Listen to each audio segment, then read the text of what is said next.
بسم الله الرحمن الرحيم والصلاة والسلام على نبينا محمد وعلى آله وأصحابه أجمعين. Allah subhanahu wa ta'ala in Surah Taha gives us, subhanAllah, a lot of gems that we can really reflect on and use in our daily lives today.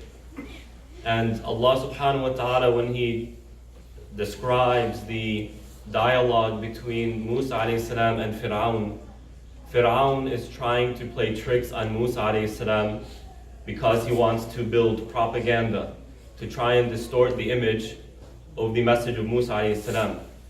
So what he asks Musa alayhi salam, who is your God? قَالَ فَمَنْ رَبُّكُمَا يَا مُوسَى? O Musa, who is your Lord? So Musa alayhi salam answers with an answer that's quite brilliant.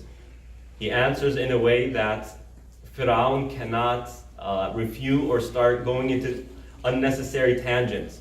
So he says, قَالَ رَبِّيَ الَّذِي أَعْطَى كُلَّ شَيْءٍ خَلْقَهُ ثُمَّ هَدَى. He said, my Lord is the one who gave everything its image, its creation. He's the one who created everything the way it is and guided it, meaning taught it how to be the way it was created to be, or for the purpose it was created to be. SubhanAllah. This is very powerful. So for example, when you look at a crab when it walks sideways. If a human being were to walk sideways, what would we say about them? What is this person doing? But the crab, we don't question that. When you look at a seahorse, for example, it is the male that bears the child, the baby, subhanAllah. Other animals, for example, the female of a certain type of fish, the female is extremely large and the male is tiny. And in other species, the male is large and the female is smaller. Each one has its specific uniqueness. Allah subhanahu wa ta'ala created it in that manner. Why? Because He created it with a specific purpose. So this animal plays this role in the ecosystem. This animal plays this role. This animal plays that role. And Allah subhanahu wa ta'ala gave it the tools it needs to fulfill that purpose. And we as human beings are a creation of Allah. He created us the way He created us, with a purpose. And what does Allah subhanahu wa ta'ala pinpoint about the human being? We are not the strongest creature. Horses, elephants, rhinoceros, right? They are all stronger than us. We are not the fastest creation. We are not the most unique creation in a sense of its physical form. But what makes us unique, Allah subhanahu wa ta'ala tells us, is this thing in our brain, in our head. This mind right here. In Surah Baqarah, which is the first khatira I gave. Allah subhanahu wa ta'ala taught Adam everything and tells the angels, I challenge you to know more than Adam alayhi salam. So Allah subhanahu wa ta'ala from day one shows us what makes us unique is our mind. But Allah subhanahu wa ta'ala gave us a mind for a reason. There's a purpose behind it. Today, what are our minds used for? If we have free time, what do we do with our minds? If it's the youth, what don't they do? Social media, games, TV, that's what they're putting their mind to. For maybe even the adults, if we have some free time, what do? Let's turn on the TV, let's watch that show. Let's do this or let's do that. What does Allah subhanahu wa ta'ala tell us why He created our mind the way it is? Allah subhanahu wa ta'ala says, Allahu alladhi khalaqa sab'a samawati wa min al-ardi mithlahun yatanazzalu al-amru baynahun lita'lamu anna Allah ala kulli shay'in qadir wa anna Allah qad ahata bi kulli shay'in ilma. Allah subhanahu wa ta'ala created the seven heavens and on earth 7 layers. And He sent down revelation. All of this, why? So that we know. So that we have knowledge of what? That Allah subhanahu wa ta'ala is able to do all things and His authority reaches the extent of everything. Meaning our mind is here. Allah subhanahu wa ta'ala gave us this mind, this unique tool, so that we get to know Him.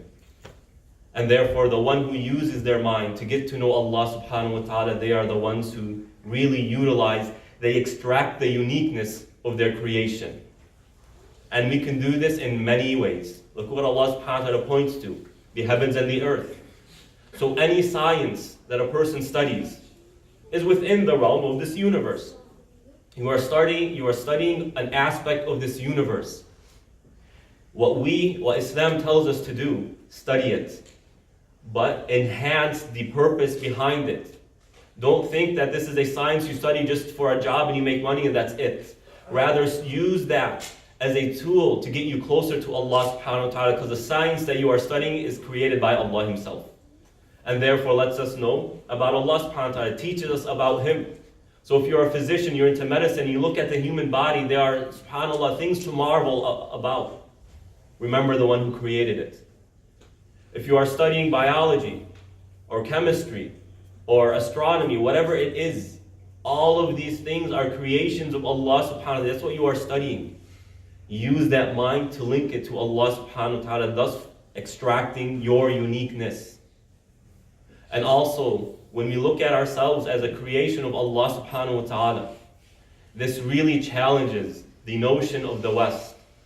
Unfortunately, the social understanding that the more beautiful you are, the more respect you deserve. And this causes young individuals depression, especially women, ladies, girls. Causes them depression. Why do I look this way? And even with the guys too. If you're not that handsome, you're not in the in crowd. If you're not that gorgeous, you're not in the in crowd. What does Allah subhanahu wa ta'ala say? الَّذِي أَحْسَنَ كُلَّ شَيْءٍ خَلَقَ. Allah subhanahu wa ta'ala created everything in the best form. If you look at any animal and understand its purpose, and try to reconfigure that animal, you'll find the way Allah subhanahu wa ta'ala created is the best way for it to fulfill its purpose. And the same thing for us. The way Allah subhanahu wa ta'ala created us, the physical form He has given us that is unique to our individual self. Whether the person is blonde-haired or black-haired, blue-eyed or brown-eyed, Allah subhanahu wa ta'ala created that individual that way because it is their best chance at getting to paradise. That might not always be clear. That might not always be simple to understand. But if our goal, our lives are centered around Allah subhanahu wa ta'ala, around the next life, then we will appreciate this. It is not about the beauty. Rather, what is beautiful is the heart that is close to Allah subhanahu wa ta'ala. As the Prophet ﷺ teaches us, Allah subhanahu wa ta'ala does not look at our physical image nor at our wealth. And these two things tend to be, the indicators of social status, unfortunately. Rather, what Allah subhanahu wa ta'ala looks at is your heart and your actions. These people are the beautiful people, and we ask Allah subhanahu wa ta'ala to make us among these people whose hearts are pure and whose actions are beautiful. Jazakumullah khair.